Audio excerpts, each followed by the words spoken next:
But some of you have not been dealing with one single hard moment, but a season of hard times, a season of grief, a season of heartache, where your question is not, can I say this to God? But your question may be like, how long, Lord? How long are we going to walk through this? How long does this waiting last? How long will the grief stay?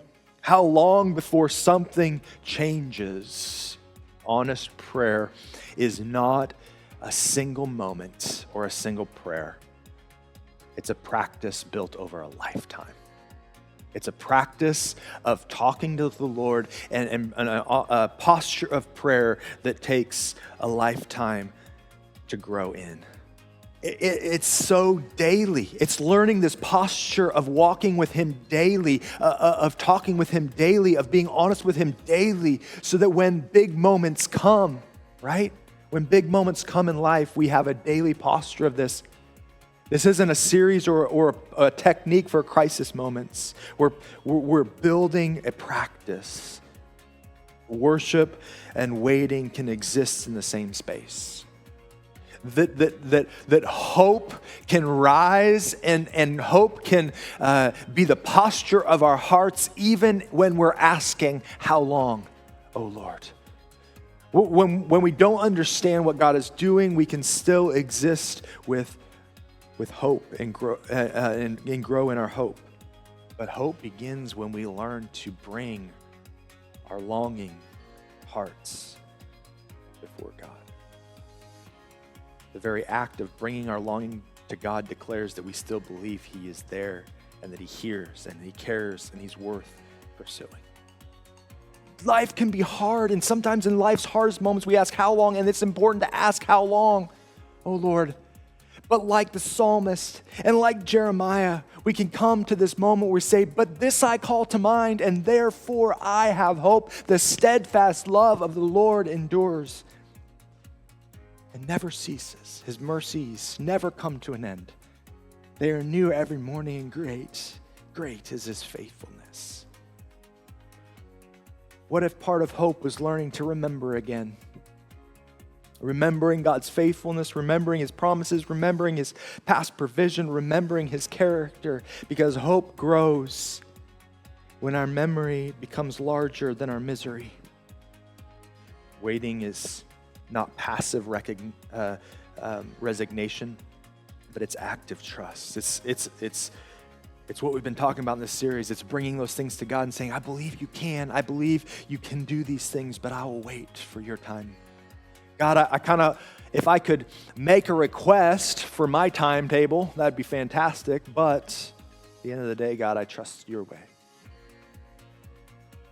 God, I'd like you to answer this prayer in this way, but you're in charge.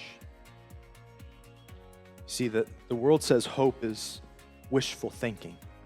The Bible says hope is a confidence in God's character. And that's why we say worship and waiting can coexist in the same space. That waiting and faith can coexist, that waiting and hope can be in the same space. Because, in fact, the deepest hope we can have is forged in waiting. It's not the easiest kind of hope, but it's the deepest hope. Because for many of you,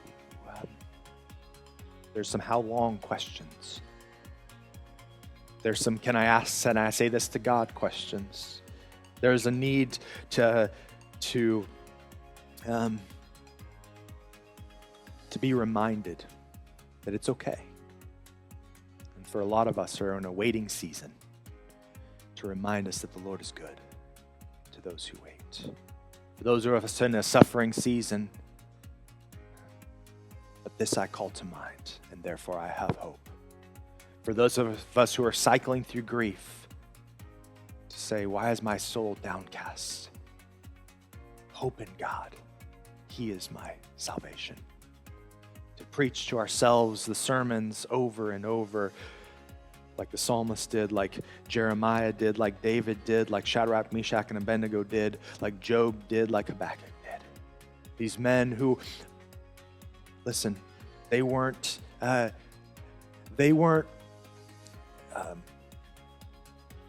they weren't perfect men.